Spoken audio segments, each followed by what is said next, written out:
Let's talk about Poli-Sci. Let's talk about Poli-Sci. Very unique album. I listened to it. Very unique album. Build on that a little bit. Well, Poli-Sci came from the roots of political science. If you're German and you're watching it, it's not Polizei, which means police in German.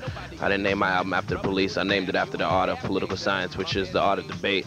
And all it's about is communication, you know what I mean, from one form to the next. It's about my balance between the institution of the streets and the institution of academia and where it all falls between that line, where it coexists. And that's what it's talking about. It's the art of diplomacy at the end of the day, and it is art, you know, and it has a lot of themes on it, but there's nothing on it that I didn't name the album until I was 75% of the way through it, until I found the common references between each and every individual song.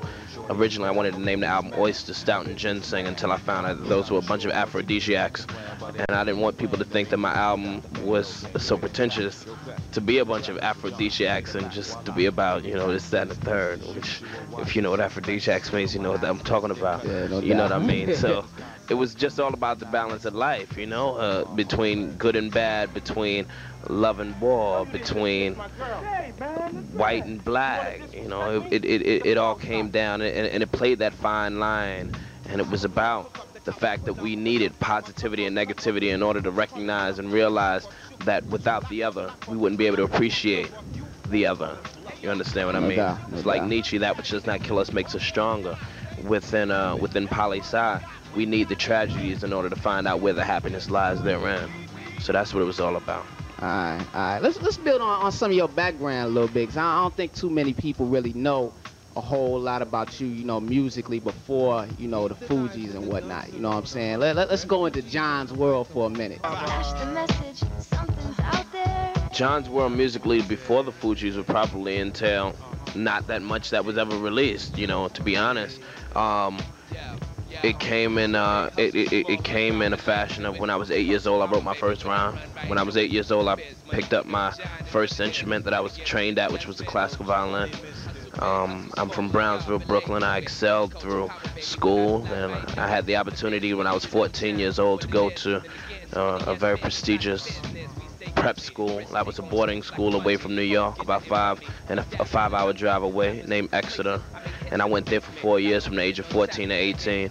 So in between that time, I was living Poli-Sci, and to an extent I still am. You know, I'd go up there and I would be with some of the smartest minds that I think the world would know.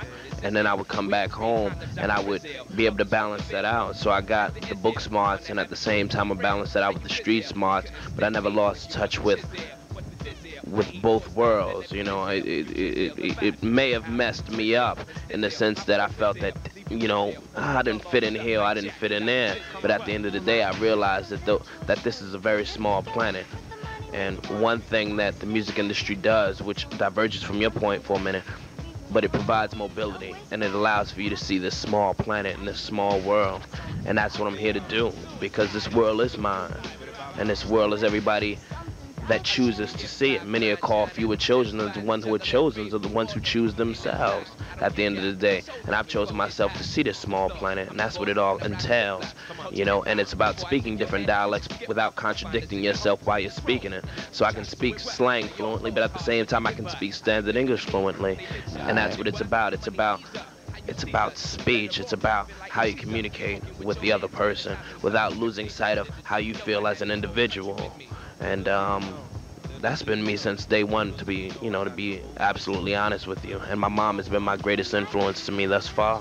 Every time she speaks, it's like a platinum album. And she doesn't even rap. She's tone deaf.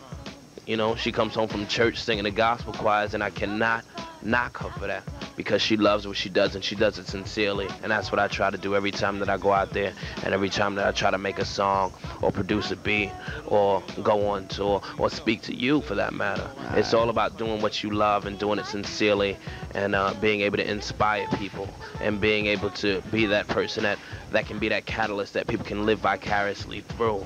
You understand? And it's from Wall Street to the street that's around your block, where cats are flipping their money legally or flipping it through the rinses. You know what I mean? It's all about finding a balance and finding the coexistence between both worlds. Hustle big, hustle small, all y'all relate to it. Where do you see yourself going? You know, you at this stage, you know, you're an artist or whatnot. You're also a producer. A lot of people don't know that my man did mad production on his own album. A lot of people may think that PhatClips did all of that or whatnot. You know what I'm saying? He did mad beats on there. You know, where you going in 99, 2000? You know, where you see yourself going, entrepreneur, whatnot? I continue to work. I try to look ahead of myself, but never too far ahead of myself, because if you ever lose sight of the past, the present, and the future, and you think too far ahead of yourself, you end up getting lost in the sauce. I've done a lot of production work recently from, you know, the likes of Charlie Baltimore to Horace Brown to the Temptations even, but I try to keep that all in perspective in order to make myself a better producer.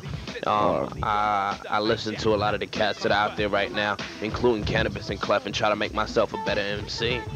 It's all about trying to better yourself on a day-to-day basis. If I ever become complacent, that's when I'll start to get nervous. That's when I'll start to fear my own spot, you know. And right now, nothing is guaranteed, and nothing will be guaranteed, and that's the beauty of life. People may look at it and say, well, no, I know that tomorrow I'll wake up and I'll clean up my room. But you have to realize that you're not guaranteed tomorrow. And I can't guarantee myself a successful project tomorrow, be it something that represents John Forte as an artist or something that represents John Forte as a producer. You're not guaranteed anything, so I just always try to better myself.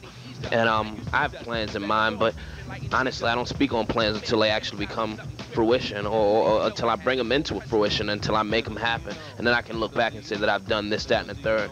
Wow. I don't like to speak on dreams. Yeah, I dream my dreams, and that's why my dreams are personal. You understand? But for the most part, until it's reality, I'm not even dealing with it.